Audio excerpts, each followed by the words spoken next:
مفتی محمد قاسم صاحب. بسم اللہ الرحمن الرحیم. اسپیکر صاحب شکریہ وقت دینے کا. سیلاب کے صورتحال پر گفتگو جاری و ساری ہے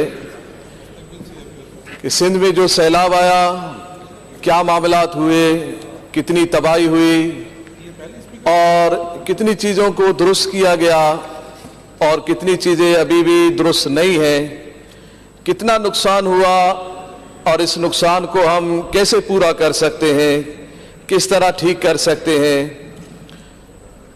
آج ہم اسمبلی میں 2-3 دن سے گفتگو کر رہے ہیں کہ ہم ان چیزوں کو کیسے ٹھیک کریں گے. مسئلہ یہ ہے کہ حکومت کی جانب سے سیلاب زدگان پر جو پہلا ظلم ہوا وہ یہ ہوا کہ اسمبلی کو 3 مہینے کے لیے تالا لگا دیا گیا. یہ 3 مہینے تک تالا لگا کر رکھنا یہ سیلاب زدگان کے لیے کیا آپ سمجھتے ہیں اچھی بات ہے کہ ہم یہاں پر ان کے لیے بات بھی نہ کر سکیں, ہم ان کے لیے مسائل حل کرنے کے لیے کوئی آپ لوگوں کو مشورہ بھی نہ دیکھ سکیں, آپ اس کی طرف آ بھی نہ سکیں؟ اس لیے آن نہیں تھی کیونکہ سارے ممبران اپنے اپنے ایریا میں تھے, تو یہاں کوئی بھی نہیں ہوتا اگر ہم اس کو چلاتے بھی. جی اسی طرف میں آ رہا ہوں. مجھے معلوم تھا کہ یہی جواب آئے گا کہ سارے ممبران اپنے اپنے علاقوں میں تھے.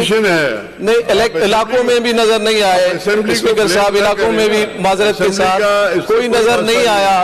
حکومت اگر نظر آتے, درستگی ہوتی اور یہاں پر لوگ آتے اور کرتے تو آج ہم اتنی پریشانی میں کہاں ہوتے. 3 مہینے اگر لگاتار یہ سب اپنے حکومتی نمائندگان وہاں پر تھے تو ابھی تک خرابیاں کیوں ہیں, ابھی تک پریشانی کیوں ہے, ابھی تک روڈ پر لوگ کیوں موجود ہیں, ابھی تک ریلیاں لگا کر ان کا اپنے جھونپڑیوں میں کیوں ہیں, ابھی تک وہ چاول ابال کے کیوں کھا رہے ہیں, ابھی تک بچی ہوئی گندم وہ اپنے بچوں کو ابال کے کیوں دے رہے ہیں, ابھی تک پانی ان کے پاس کیوں نہیں ہے, ابھی تک